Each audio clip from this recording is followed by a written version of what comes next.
What's going on, my House of the Dragon Game of Thrones fans? I'm One Eyebrow, also known as PT. Don't know if I'm winking or blinking, but I'm definitely thinking of House of the Dragon Season 1, Episode 3 trailer breakdown. So obviously spoiler warning for all things House of the Dragon and Game of Thrones.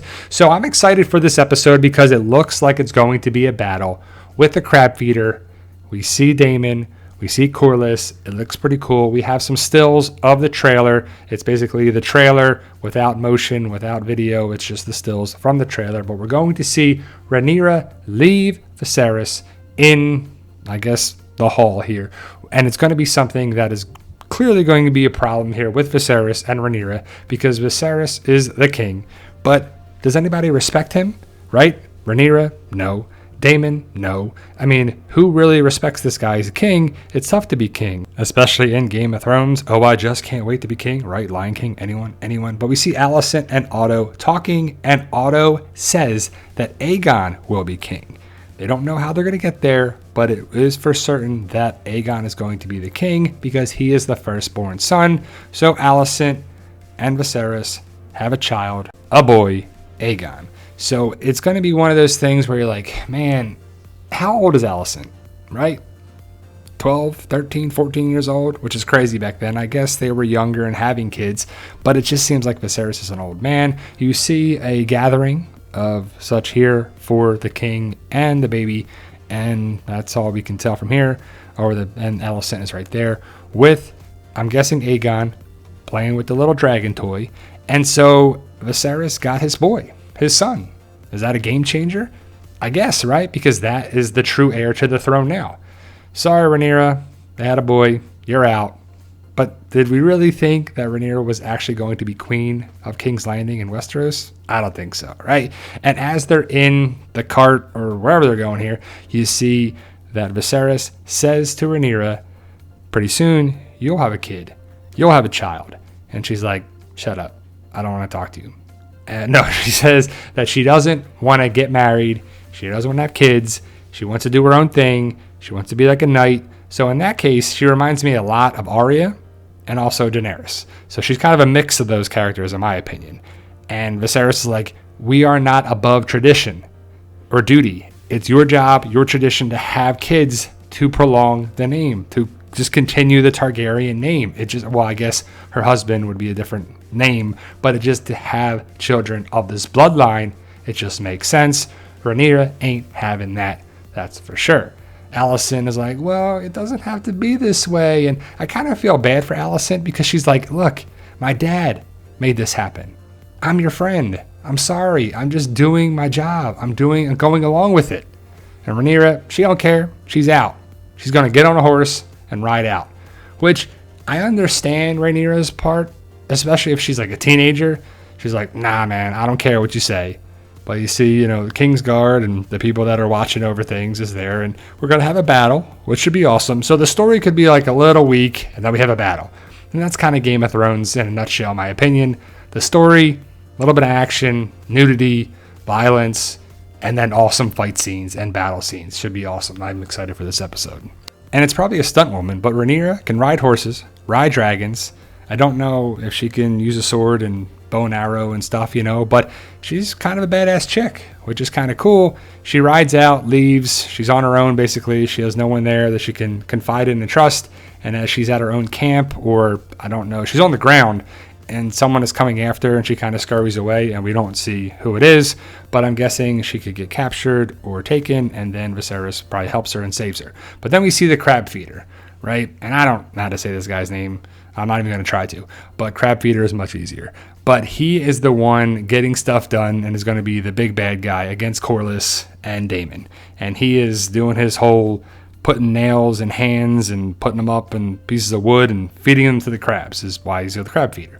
But it's pretty cool stuff that we get to see Corlys rocking some badass armor and looking kind of badass. And so it's him and Daemon working together to take on the crab feeder. Not Viserys, not Hightower, not anybody like that, right? It's Daemon and Corlys and their army, soldiers, whatever you want to call it. Then we see the battle scenes here. We see the boats, we see a dragon, we see some fireballs coming in, and then we see another shot of Viserys stabbing something. There's blood on the spear there, so is it someone that captured Rhaenyra? Is it an animal? Like, what is actually going on here? Then the next shot is we see Corlys's, I'm guessing, sigil, and they're getting the attack plans for the battle. And I'm guessing that's what it is, because you can tell by the chest plate previously and on his clothing. I think his sigil, I could be saying that wrong, is the fish or whatever. But it's just them probably preparing for battle, and I hope it's an epic, awesome battle scene. And Game of Thrones does a great job with that. Then we see Daemon rocking the armor. Again, he's carrying the show, in my opinion. Dude rocking the shield, looking like Lord of the Rings, and just looking like badass dudes ready to fight. I'm guessing it's at the end of the battle because of the smoke, and I'm sure that our group's going to take on the crab feeder and his people, and it's going to be, you know, a bloodbath, because it usually is on Game of Thrones. And probably what's going to happen is that our group's winning a little bit, then they're losing, heads are getting chopped off, and stuff's going to, you know, it's just going to be brutal. Game of Thrones does a great job with it, and you can tell somewhat by the battle scenes with the shields and the swords, and they're just attacking each other. And Corlys has like a battle axe, I think, and he jams it into the guy's stomach, or he picks it up from the ground, and they're just fighting. And it's going to remind me, at least from the trailer, a little bit of with the White Walkers, and they were coming towards Jon Snow, and, you know, the different, you know, fight scene there. And I'm blanking on the name of that episode, but it's an awesome fight sequence. And also Battle of the Bastards is awesome too. But you get to see, you know, just the brutality of war here. I'm guessing that's Daemon taking on one of the crab feeders' people. I don't know their names, the Crabbies. I don't know what they call it, right? I'm just making that up. I don't know. But the fight sequence is going to be great. I'm guessing we see the archers, and I'm sure it's going to be like, we're losing. I think they even say that in the trailer. The archers are going to be mowing people down. And if they have the elevated ground, they have the elevated area where they're firing arrows, Corlys and Daemon's people are probably going to get taken out, a lot of them. I doubt Corlys is going to die, and I doubt Daemon's going to die. But Daemon probably will get injured, and there's a shot right here after this that someone gets hit by an arrow, and it kind of looks like Daemon, but I doubt it. Maybe he gets wounded. Like, I could see that happening, where Daemon gets wounded, and then he has to go on Caraxes and just fly into battle.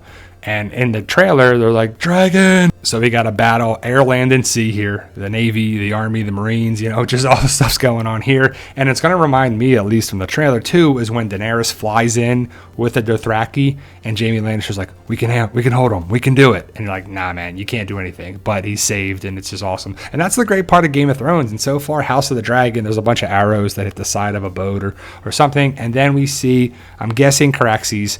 It's just hard to tell by the coloring, because it wouldn't be, you know, Syrax, I'm guessing. Maybe it's another dragon. Maybe we get to see another dragon, which would be pretty awesome.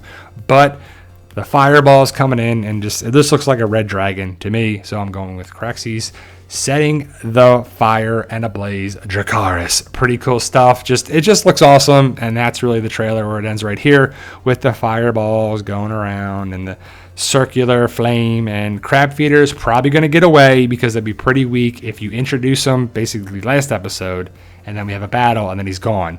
I'm not sure if it's 10 episodes or what the first season is. Please let me know in the comments if you know. But if it's 10 episodes, I'm okay with that. That's cool. I know it was renewed for a second season, and I'm already pumped for that. But every episode is getting better and better and better. The time jumps are getting a little crazy. They're jumping around with time, and stuff's happening, but it's not hurting the story in the episode so far. But let me know your thoughts. Post your comments below. I'm excited for this Sunday. Hurry up. Let's go. And I love Game of Thrones, House of the Dragon.